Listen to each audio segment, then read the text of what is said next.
Human Rights Watch points to organised crime as one of the forces driving Hondurans out of their country in search of security and prosperity.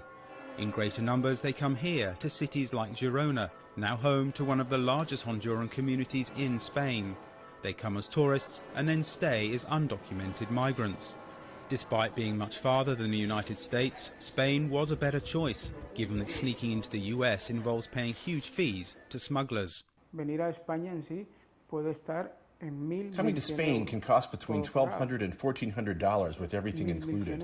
Going to the United States these days, if you want to hire a coyote, a person who smuggles people across the border, that costs between $10,000 and $13,000.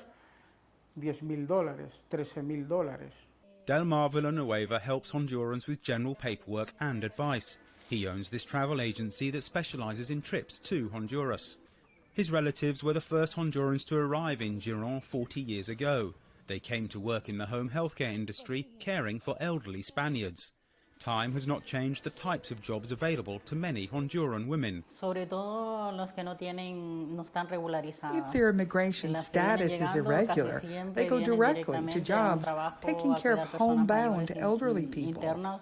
The community gathers at church where newcomers find support and meet their fellow Hondurans. The groups most vulnerable to violence in Honduras are journalists, the LGBT community, and professionals or business owners facing extortion. Alvaro Ernesto Gallo owned an appliance store. Facing extortion by gangs, he decided to leave his country and emigrate to Spain. He says Honduras' corrupt government was of no help. I panicked and had to do what anyone else in the world would do: sell my business and disappear, or give them the money.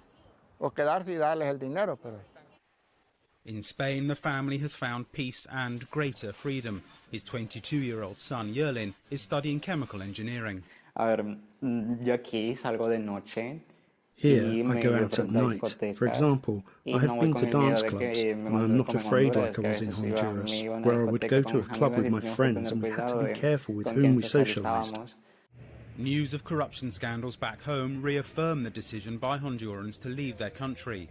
Headlines about former lawmaker Tony Hernandez being sentenced to life in prison in the US for distributing cocaine draw renewed attention to his brother, President Juan Orlando Hernandez, who is the target of a US investigation for alleged drug trafficking. Back in Honduras, this case could not be discussed openly.